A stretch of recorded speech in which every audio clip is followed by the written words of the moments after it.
Bonjour à tous, nous sommes le 12 février. Je suis dans mon rucher près de Clermont-Ferrand.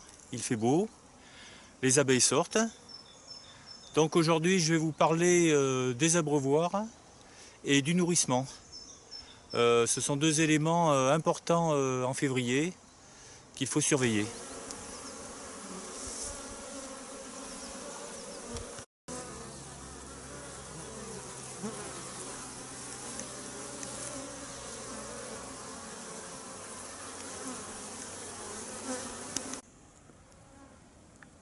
Alors quelques nouveautés par rapport à ma dernière vidéo.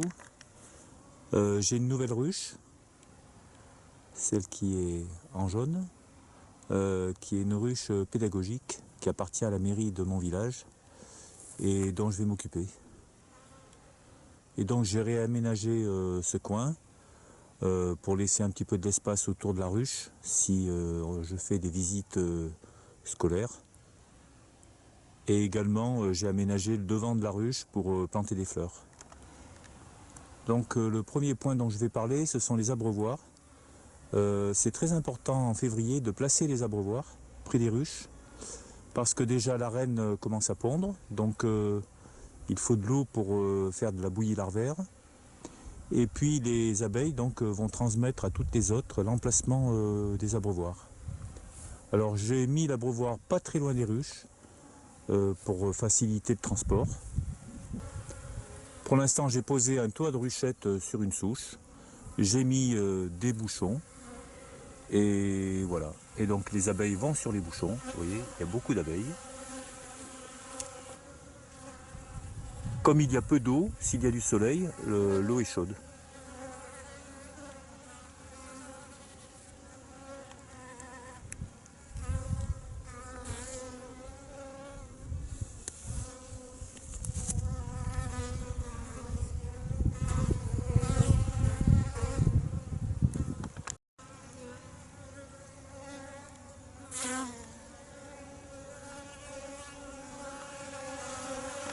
J'ai donc placé 3 abreuvoirs.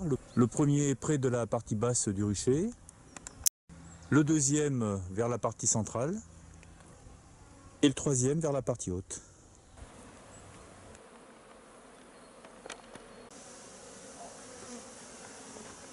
Alors le deuxième point, c'est le nourrissement dont je vais vous parler.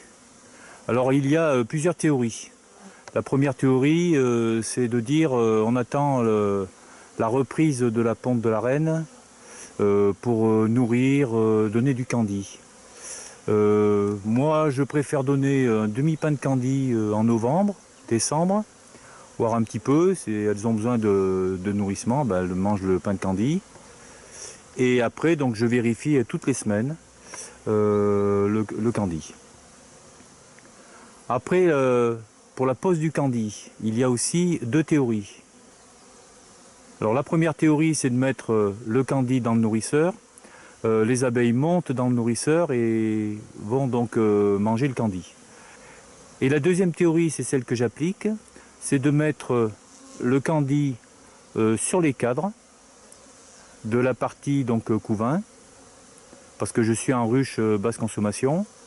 Je mets donc un demi-pain de candy sur la partie cadre de couvain, je mets une écharpe, je mets un film bulle et je mets le nourrisseur à l'envers. Elles sont directement en contact avec le candy et automatiquement elles le réchauffent.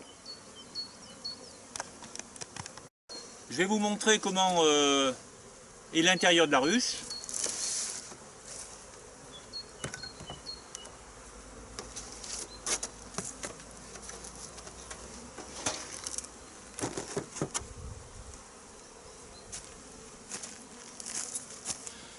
Et avec ce principe, je peux ouvrir la ruche même s'il ne fait pas très chaud et je ne dérange pas les abeilles parce qu'elles sont toujours isolées.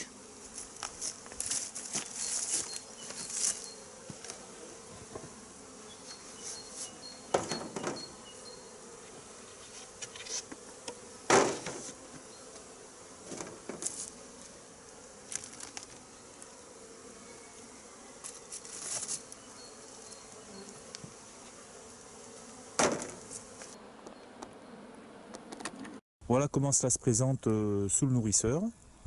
Donc, si j'enlève la petite écharpe, je peux voir tout de suite, sans trop les déranger, si elles ont encore du candy ou pas. Et je vois qu'il leur reste presque plus de candy. Il est presque terminé. Je peux même voir les abeilles sous le film bulle, sans les déranger.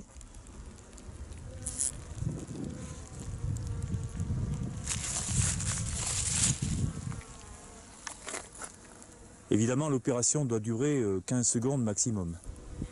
Voilà, donc j'ai fait le tour de toutes les ruches pour voir le nourrissement au niveau du candy.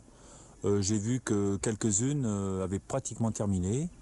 Donc je vais retourner dans le rucher dans quelques jours pour rajouter un demi-pain de candy. Voilà, à une prochaine vidéo.